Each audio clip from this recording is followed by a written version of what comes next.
La province éducationnelle Haut-Katanga 1 aligne plus de 60 000 candidats finalistes aux épreuves de l'examen d'État édition 2021-2022 avec plus de 18 000 pour la seule ville de Likasi. La cérémonie du lancement officiel présidée par le gouverneur Jacques Kabula Katwe a eu lieu au collège Tout-Azamier de la congrégation des frères xavériens. Des mots, l'on retiendra celui de bienvenue du prophète du Haut-Katanga 1, Willy Momat, qui a remercié le chef de l'État pour la paix et la tranquillité sans lesquelles ces épreuves n'auraient pas eu lieu. L'inspecteur principal provincial, Grégoire Mouka Kalinga, a parlé de l'organisation de ces épreuves avant de passer à l'ouverture de la malle qui contenait les paquets bien emballés des items. C'est devant le gouverneur de province, Jacques Kabula Katwe, qui était accompagné de la ministre provinciale de l'Éducation, Prudence Kabange, et de plusieurs autres autorités scolaires que le paquet des items ont été déballés. Jacques Kabula Katwe va encourager par la suite les finalistes à ne pas être stressés et à passer les épreuves en toute quiétude. Rien n'est difficile. Tout ce que vous allez faire, c'est ce que vous avez l'habitude de voir à l'école. Et donc, ne paniquez pas. Je crois que vous allez réussir et je suis là pour vous pousser à la réussite. Bonne chance. Le chef de l'exécutif provincial a par la suite procédé au lancement officiel des épreuves hors session en distribuant les items aux élèves dans quelques centres de l'examen d'État. C'est entre autres au complexe scolaire Ouzima, Kalunga, pour chuter par le complexe scolaire La Soumission. Pour les élèves, ils estiment être assez préparés pour affronter ces épreuves. D'autres parlent déjà de leur projet. Je me suis déjà préparée il y a bien longtemps. Pour la dissertation, je pense que je suis prête pour ça. Donc, on a eu assez d'informations sur ça et les profs nous a donné des initiatives pour cette préparation. Les épreuves qui débutent par la dissertation ce lundi seront suivies par le français oral ce mardi et la pratique le mercredi. La première chose, c'est que nous avons un gouverneur jeune, ouvert, disposé à écouter ses administrés, dont nous faisons partie, en tant que citoyens congolais du terroir katangais. Et je suis heureux d'avoir été reçu par le gouverneur, d'avoir échangé avec lui sur les enjeux en ce qui concerne le gouvernorat, la province, mais aussi l'ensemble du pays. Je l'ai encouragé et je voudrais dire à tous ceux qui nous suivent que nous avons l'opportunité d'avoir un jeune instruit, un jeune déterminé. Il faut qu'on le soutienne. Il faut que l'on cesse ces combats d'arrière-garde que je connais, parce que je suis député élu du Grand Katanga. J'étais président de la commission qui a rédigé le règlement intérieur qui est utilisé dans toutes les provinces d'ailleurs. Et j'étais candidat gouverneur d'ailleurs ici. Candidat gouverneur en 2006, candidat président de la République en 2018. Donc je connais les combats d'arrière-garde, qu'on arrête ça. Je demande à tous les Katangais de soutenir le gouverneur dans son action. Là où on estime qu'on en sait mieux que lui ou qu'on comprend un peu autrement, on propose. On écrit au gouverneur, on utilise les mécanismes, n'est-ce pas, pour faire passer le message. Moi, en ce qui me concerne, je suis serviteur de Dieu. Donc j'ai pris que le Seigneur soit avec le gouverneur pour que tous les projets d'intégration de la province qui consistent à réaliser ce qu'on n'a pas réalisé avant, parce que la province doit être désenclavée, n'est-ce pas? Le Haut-Katanga doit être une route ouverte vers le Haut-Lomami, du Haut-Lomami vers le Tanganyika vers le Lualaba. Il faut que tous les gouverneurs, d'ailleurs la Constitution le prévoit, je crois que c'est l'article 109, tous les gouverneurs s'entendent pour pouvoir désenclaver la province à tous égards. Et donc, j'encourage le gouverneur et je le remercie de m'avoir reçu. Et je voudrais dire à la population, prions pour notre gouverneur, que Dieu le soutienne, prions pour que les députés aussi le soutiennent et qu'ils réalisent tous les projets qui permettent à notre province de s'améliorer et de se développer. À peine arrivé à l'Institut supérieur des statistiques, le chef de l'exécutif provincial Jacques Kabula Katwe, sous la conduite du directeur général AI, Louis Sumba Tchenge, s'est mis directement à visiter les nouveaux auditoires, 6 au total, construits sous financement du gouvernement provincial du Haut-Katanga, et ce, selon les normes. Ils sont d'une capacité de plus ou moins 450 étudiants. Sur place, Jacques Ablakatoué a constaté l'évolution des travaux qui, sous la supervision de la division des infrastructures, ont atteint l'étape de finissage, de carrelage, de l'installation des courants électriques et d'autres travaux qui permettront aux étudiants et enseignants d'évoluer dans des beaux cadres.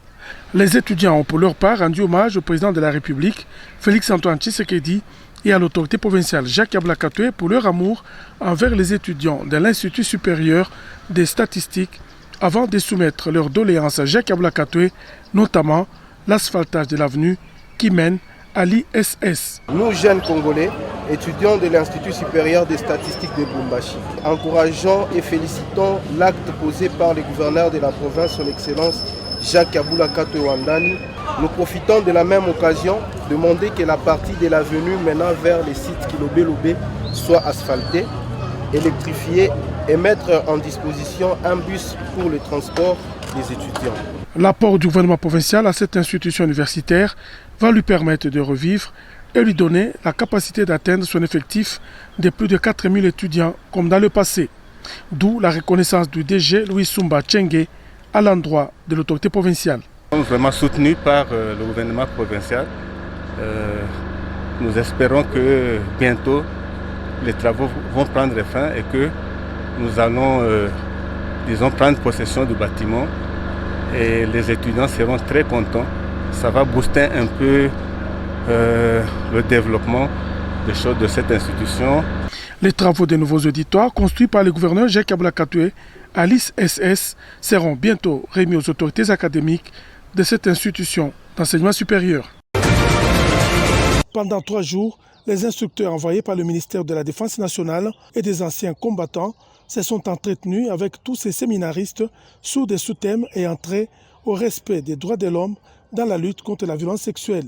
Les participants ont tour à tour apposé leur signature sur l'acte d'engagement de la mise en pratique de toutes les résolutions prises tout au long de cet atelier, en commençant par le général-major Smith Gianga, commandant de la 22e région militaire, suivi d'autres officiers supérieurs. Le vice-gouverneur a félicité tous les séminaristes pour leur participation active à cet atelier. L'armée doit se débarrasser de toute l'image négative en restaurant la confiance entre elle et sa population. À chacun, Jean-Claude Kamfakimimba a invité à faire la restitution à son unité de commandement sur toutes les matières acquises. Que les officiers réunis ici répercutent les bonnes pratiques auprès de leurs troupes. Je souhaite que chacun de nous, chacun de vous, soit un meilleur ambassadeur des résolutions prises par la République. Beaucoup ayant été dit au cours de la formation, j'ai voulu être bref dans cette adresse. Je voudrais donc, à partir de ce mois, des changements démarrent. Notre pays a besoin de succès et de bonne réputation sur tous les plans. Soyez-en les acteurs. Sur ce, je déclare, au nom de son Excellence, Monsieur le Gouverneur de province, clos l'atelier portant sur le rôle et la responsabilité du commandant militaire dans la prévention et la répression des crimes de violence sexuelle. Il faut noter que cet atelier fait suite à la campagne nationale de lutte contre les violences sexuelles lancée par le président de la République et commandant suprême des FARDC, Félix-Antoine Tshisekedi, à Bunia le 19 juin 2021.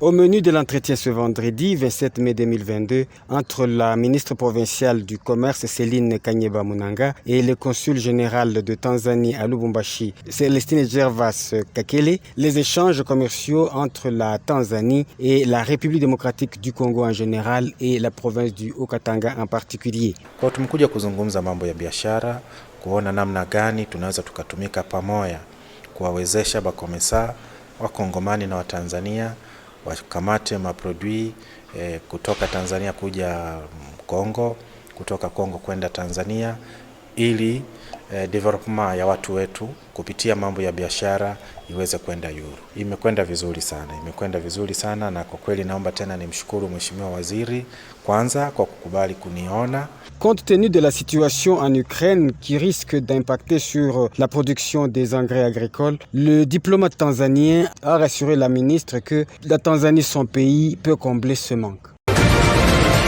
Trouver une issue dans le conflit qui oppose l'entreprise minière KAPEM à la coopérative du grand chef Mukumbi a été le mobile du déplacement effectué par le ministre provincial de l'Intérieur, Jean Lumbwe Mwanza, dans le territoire de Kambove. Les points de discorde restent l'utilisation de la route Likasi-Kimpese que KAPEM veut s'approprier au détriment d'autres exploitants artisanaux, dont la coopérative du grand chef Mukumbi. Accompagné de l'administrateur du territoire de Kambove, Djoubek Mukabe Mputa et d'autres responsables de ce territoire, le ministre provincial de l'Intérieur, Jean Lumbwe Mwanza, a réuni les parties en conflit pour statuer sur ce cas. Après l'écoute ou l'audition des concernés et les responsables d'autres entreprises œuvrant dans cette partie du territoire de Kambove, le ministre Jean Lumbwe Mwanza a promis de faire rapport au chef de l'exécutif provincial, Jacques Yabula Katwe, et a ouvert provisoirement la route pour une libre circulation. Nous avons constaté qu'il y a 6 barrières. Nous avons remis tout cela sous la responsabilité de KAPEM pour essayer un peu de laisser un petit libre parcours en attendant que je puisse donner le rapport à son Excellence, Monsieur le Gouverneur, et que nous puissions les inviter pour mettre fin à ces malentendus qui planent entre la société KAPEM et la coopérative du chef Mukumbi. Dans les prochains jours, le ministre Jean Lumbwe Mwanza y rentrera pour une décision finale. Avec le consul général de Tanzanie, Célestine Gervais Kakile, le commissaire provincial en charge des transports, Robert Kawissa, a tablé sur le transport des bus tanzaniens qui desservent les lignes Lubumbashi-Tanzanie et Lubumbashi-Kolwezi. Tuko na makampani mawili hapa makubwa ya mabisi. Avec le commissaire, nous avons échangé sur tous les points qui concernent le transport des personnes et de leurs biens entre Lubumbashi et Kolwezi. Et ensemble, nous voulons améliorer ces secteurs pour le développement de la République unie de Tanzanie et de la République démocratique du Congo. Pamoja kuleta manufaa na development kwa watu wetu wote wa Tanzania na watu wa Congo. Par la suite, le numéro 1 en province en charge des transports échangera avec le chef de division provinciale des transports et voies de communication. Ici, il s'est agi d'arrêter certaines stratégies pour mettre fin aux accidents enregistrés dans la province, notamment sur les axes Lubumbashi-Kasumbalesa, Likasi-Lubumbashi-Kasenga.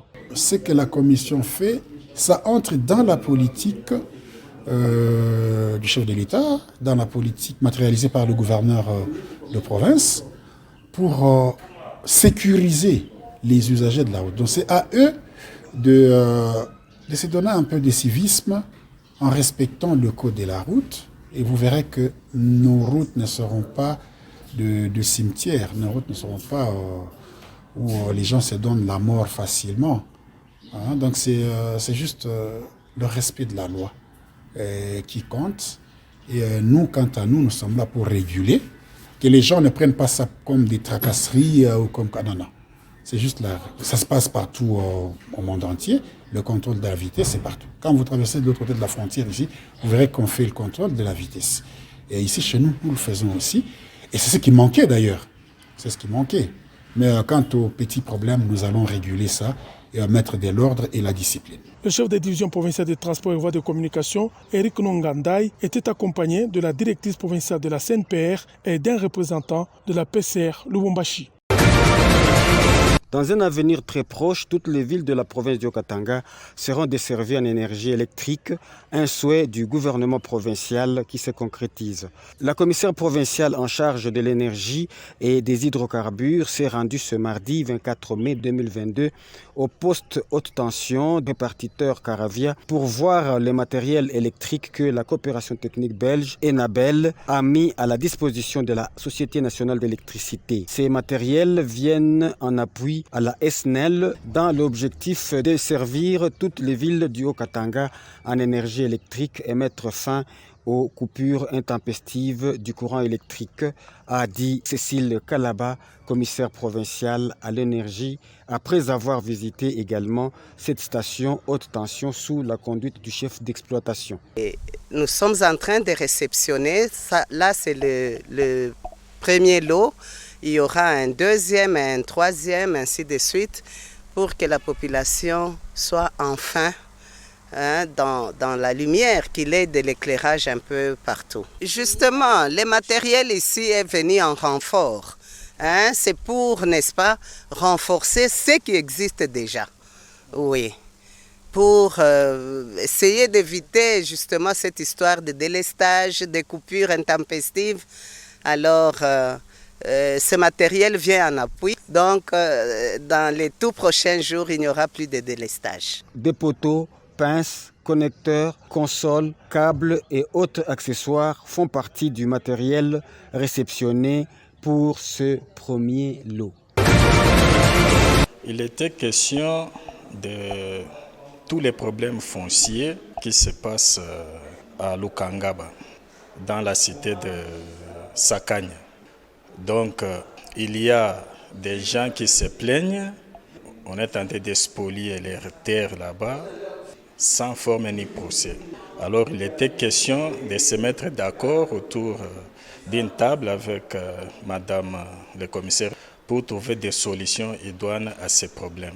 Les solutions qui sont envisagées, c'est d'aller d'abord répertorier toutes les concessions et les éventuels occupants.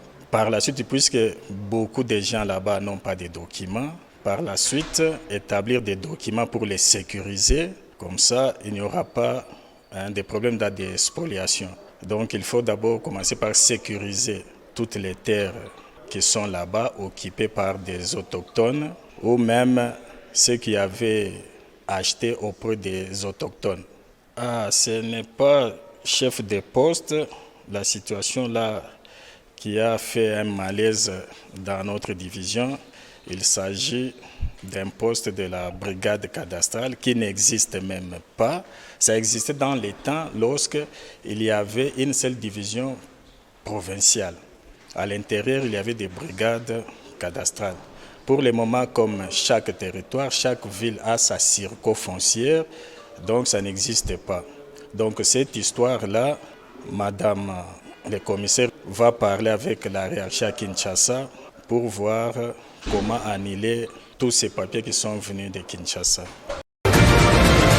Votre ligue a déjà amené quelques médailles et je pense que nous attendrons encore plus de vous qui commencez ces championnats aujourd'hui. C'est une façon de vous encourager. Je vois que la majorité d'entre vous, vous êtes encore jeunes et que vous avez un rêve qu'il faudra accomplir. Et c'est l'occasion que la Ligue vous donne pour accomplir ce rêve-là. C'est par ces mots d'encouragement que la commissaire provinciale au sport Pauline Igwabi a avant tout lancé le marathon inaugural de la saison sportive de l'athlétisme en province.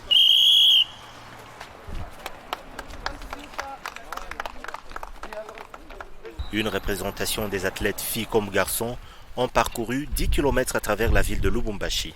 Ils sont passés entre autres dans les avenues Kamanyola, Ingénieur Ilunga, Kassavobu, Kimbangu du 30 juin jusqu'à retourner au point de départ. Chez les hommes, Putupatwa Makenga est arrivé en premier après 17 minutes 31 secondes et 2 tierces. Chez les filles, c'est Inès Kazadi à 21 minutes 31 secondes et 2 tierces.